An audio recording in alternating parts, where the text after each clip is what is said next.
Et merci à l'association Mystère et non, Histoire et Mystère de l'Aude. Donc, et surtout donc à Marc et Émilie de cette invitation qui me permet de partager avec vous des connaissances que j'ai accumulées en faisant des recherches sur des thèmes que j'avais envie d'approfondir. Hier sur l'ADN, c'était un peu plus sur des sujets scientifiques que je connaissais pas, donc j'ai parlé sur des choses que je connaissais pas, mais sur lesquelles j'avais fait une enquête. Et aujourd'hui, comme je suis aussi musicien, là j'étais très intéressé de faire ces recherches sur le son. Et ce qui m'a fait aussi faire cette recherche, c'est qu'il y a beaucoup sur Internet, d'abord les emails, Facebook, les réseaux sociaux, etc., des images qui sont diffusées, j'allais dire qui traînent.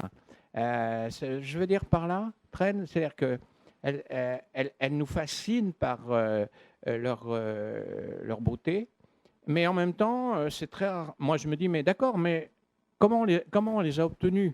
C'est très rare que les gens expliquent vraiment d'où ça sort et dans quelles circonstances ça a été fait, si c'est quelque chose qui est rare ou qu'on peut reproduire facilement, etc., etc. Donc, c'est cette recherche que j'ai faite en tant appréciant la beauté de ces images, en tant que musicien, en tant que physicien et en tant qu'intéressé par tout ce qui peut contribuer à l'éveil spirituel et l'éveil de la conscience. Donc, je vais vous présenter par cette conférence. Voilà, c'est effectivement la première fois que je la fais en public, sauf une brève en petit comité là, pour voir. Et l'aspect vers lequel je vais aller vers la fin de cette conférence, enfin disons au cours de la conférence, il y aura un aspect d'expliquer comment ça fonctionne, puis il y aura un aspect qui va dire, mais les sons sont vraiment créateurs de quelque chose. Mais ils sont créateurs de géométrie, de formes géométriques lorsqu'ils s'appliquent à la matière. Voilà, donc je commence juste. Hein. Donc voici les sons créent des formes géométriques quand on les applique à la matière. Et on va voir de quelle façon et quelle matière et quelles sont les idées que ça peut nous donner par rapport à d'autres types de créations plus universelles. Alors on va commencer, pour savoir vraiment de quoi on parle, par observer une expérience. Ils ont pris, mais ça c'est des élèves de collège peuvent le faire avec du matériel pédagogique qu'on met à leur disposition. Vous avez une plaque métallique, ici, qui fait environ 10 cm de côté. Et on la saupoudre d'une poudre. Ça peut être du sable, du sel, etc. Et on la fait vibrer avec des sons. Et donc, là, on va être observateur et en même temps écouter. Et puis, on donnera les explications après.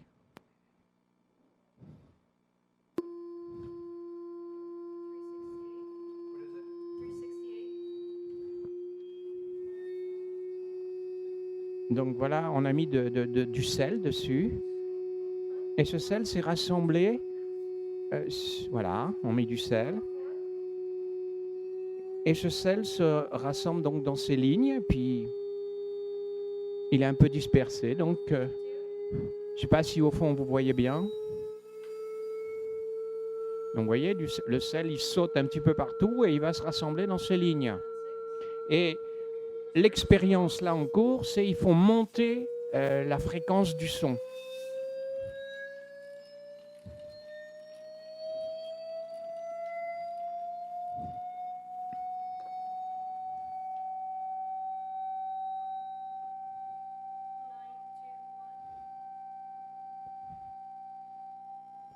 Et vous voyez que on passe par des moments où les figures deviennent floues, et hop, on retombe, voilà, et on retombe sur une autre figure.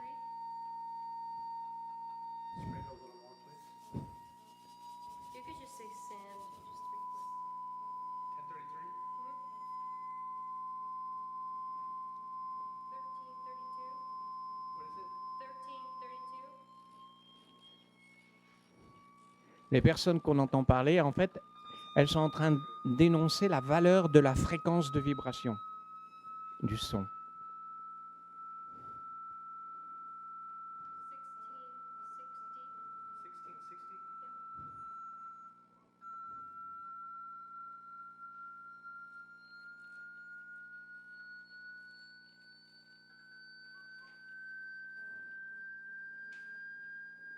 Voilà, ça se dissout, et hop, on passe à une autre figure.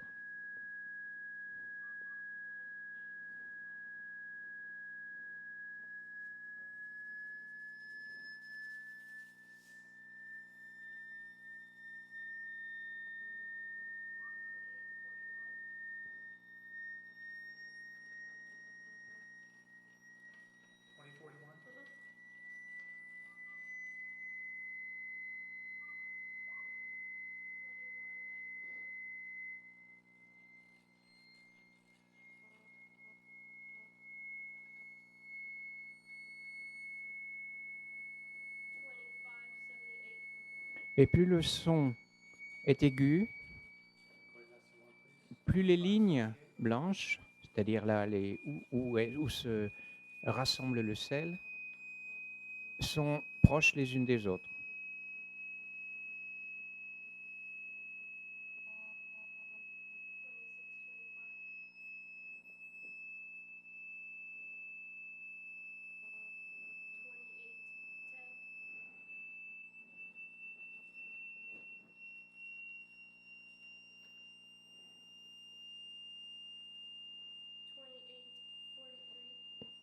Ce qu'on peut remarquer aussi, c'est qu'elles suivent un petit peu la symétrie du carré de la plaque.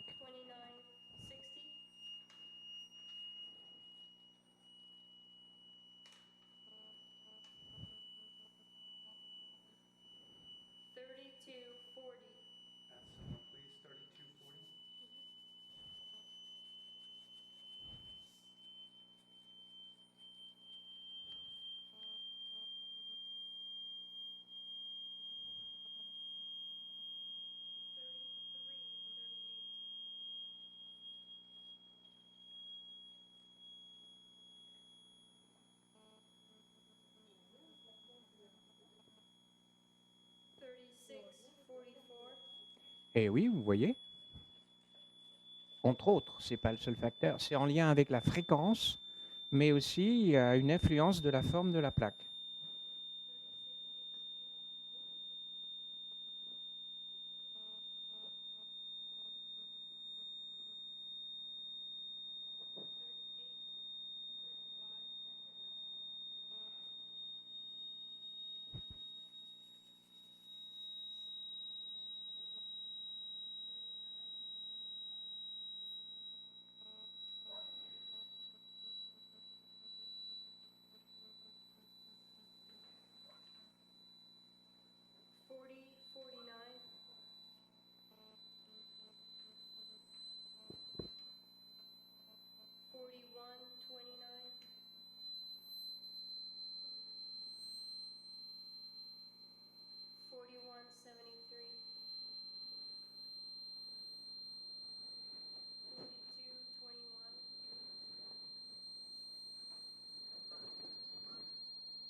Ils sont audibles là, mais ils sont très aigus.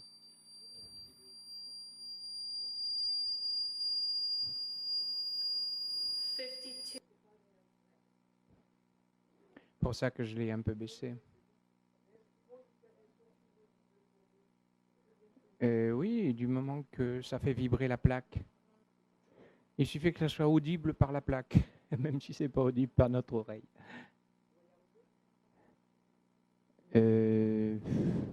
Non.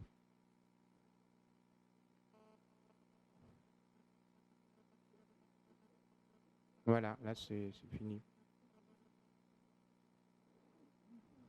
C'est fini pour cette expérience-là, parce que là vous avez l'essentiel de ma conférence.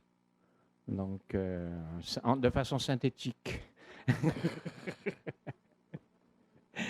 Mais on va faire d'autres expériences et ça va nous permettre de comprendre un peu plus qu'est-ce qui se passe véritablement. Donc, déjà, vous allez, voyez l'appareil qui est à côté. Là, c'est un générateur de fréquences. Il n'émet pas des sons. Il émet une vibration. Il fait vibrer la plaque. Mais la plaque, c'est un petit peu comme un haut-parleur et en vibrant, elle émet des sons. Elle émet les sons qu'on entend.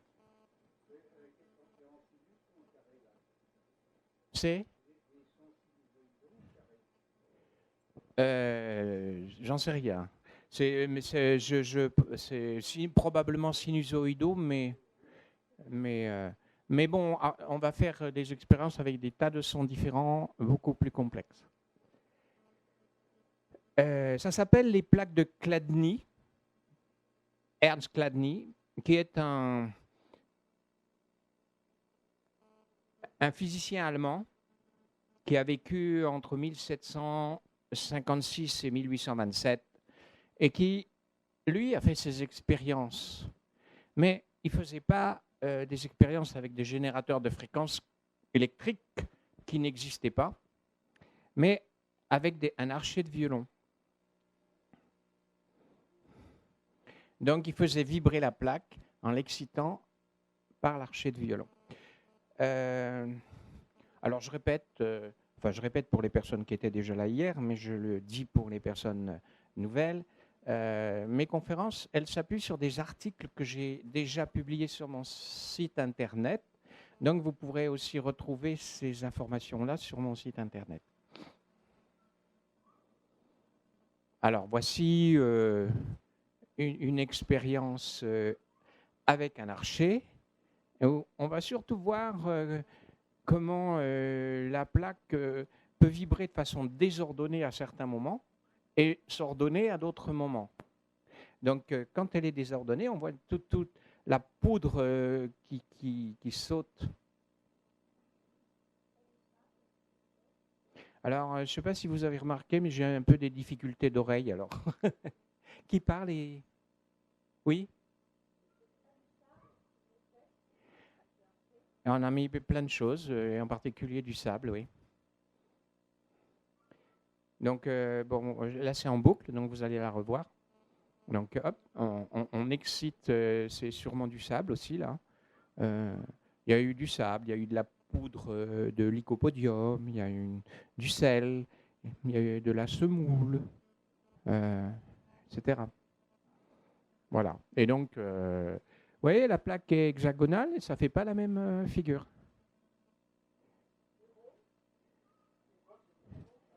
On va la voir tout à l'heure. Ouais. Non, j'en garde un peu pour l'heure qui vient encore.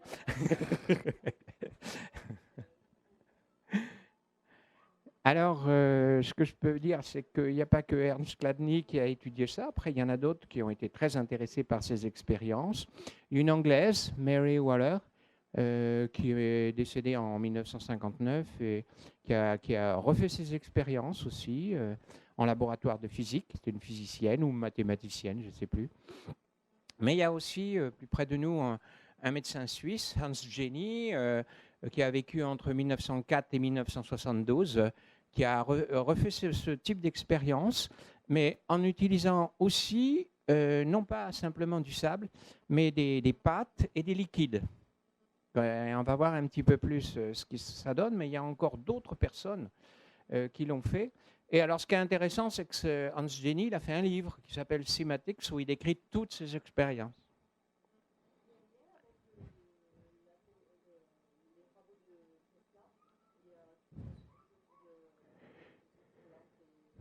Alors là, ça m'emmène trop loin par rapport à ça. Donc, si vous voulez ce genre de questions, on va plutôt en discuter après, parce que là, j'ai plein de choses à vous dire. Et on aura la deuxième partie pour voir, surtout que vous aurez certainement déjà un élément de réponse dans ce qui va venir. Hein. Par contre, n'hésitez pas à m'interrompre s'il y a quelque chose que vous ne comprenez pas là-dedans. Donc un autre chercheur contemporain et encore vivant qui est né en 1951, il s'appelle Alexander Lauterwasser. Et comme Wasser, ça veut dire l'eau, vous ne serez pas étonné qu'il ait fait des expériences surtout non seulement avec le sable, mais aussi avec l'eau. Et il a fait un très beau livre qui a été traduit en français qui s'appelle Images sonores d'eau, avec beaucoup de figures dont on en verra quelques-unes dans la deuxième partie de cette conférence. Donc voici ce qu'il a fait, mais là avec du sable. Donc en reprenant l'expérience de Chladni, mais de façon peut-être plus fine, plus systématique. Donc là, vous voyez une plaque ronde. Hein, vous vous demandiez la plaque ronde. Donc vous voyez. Alors c'est assez étrange parce qu'il y a à la fois une symétrie ronde, puis en même temps, il y a quand même des brisures, ce qu'on appelle des brisures de symétrie. C'est-à-dire que hop, là, c'est partagé au milieu.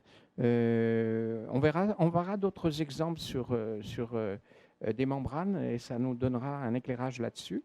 Et donc, vous voyez, au fur et à mesure qu'on augmente la fréquence, 196 Hz, c'est-à-dire vibrations par seconde, etc., 2000, 4500,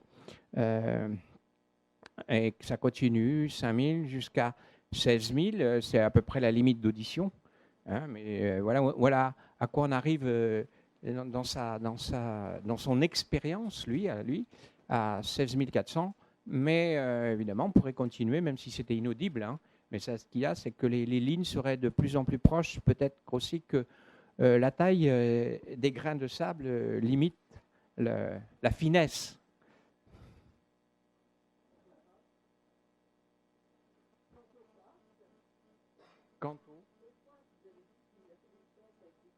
Deuxième partie de la conférence. C'est pas des pâtes à manger, hein. Du dentifrice.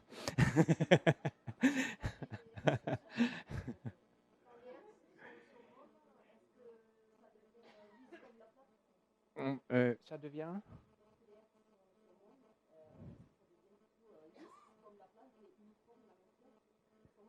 Oui. Alors attendez, on continue. Voici par exemple ce qu'il obtient avec une plaque ronde de 32 cm de diamètre, fait du sable de fin à 8200 Hz. Hein, donc ça c'est une expérience de Jenny. Je vous ai dit, je vais prendre les expériences de Jenny et de Lauterwasser. Et Lauterwasser, il a fait ça avec des appareils plus modernes. Et donc il a pu contrôler et faire des choses encore plus merveilleuses. Donc là, je suis en train de vous expliquer surtout le fonctionnement et après, on verra les résultats. Donc voici par exemple la différence avec la forme des plaques. Carré. Bon, évidemment, ce n'est pas tout à fait la même fréquence parce que ce n'est pas à la même fréquence qu'on obtient des figures. Entre les fréquences où on obtient des figures, c'est chaotique. Rond et hexagonal. Et ce qu'il y a aussi, c'est que, alors je ne sais plus exactement qui, Hans Jenny, Lauterwasser ou d'autres, on obtient des choses différentes selon l'épaisseur de la plaque et selon la matière de la plaque. Ça a été fait avec du fer, du cuivre, du verre peut-être aussi, je ne sais plus. Donc il y a différentes. Donc tout ça, ce sont des facteurs qui sont importants. Ce n'est pas simplement une fréquence. C'est une fréquence exercée avec un certain type de montage expérimental. Hein, donc, voilà, les ondes sonores, donc un haut-parleur, ça envoie un son parce que la membrane du haut-parleur vibre. De la même façon que la plaque envoie un son, elle tient lieu de cette membrane. Par exemple,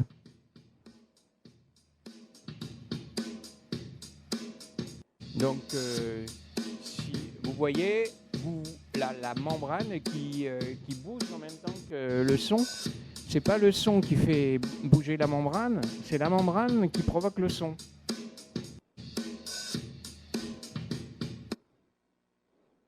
Et donc, si la membrane du haut-parleur est ici, comment elle produit un son? En faisant aussi bouger les molécules d'air. Donc, ça veut dire que c'est une onde de compression.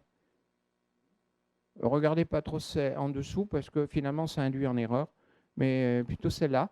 Et pour comprendre qu'est-ce que c'est qu'une onde de compression, on va plutôt regarder cette expérience-là sur une onde longitudinale avec un ressort. Hop. Donc là, la direction de la perturbation est collinaire à la direction de la propagation. On appelle ça une onde longitudinale. Là, je vais pratiquer une compression sur le ressort et une décompression. Ça se propage dans le sens où là, on pousse. La direction de la perturbation est collinaire à la direction de la propagation. On appelle ça une onde longitudinale. Là, je vais pratiquer une compression sur le ressort et une décompression. C'est la différence. Là, la direction de la... C'est la différence entre une onde sonore et une onde électromagnétique ordinaire. C'est-à-dire que le son, c'est la compression et dans le sens de la propagation.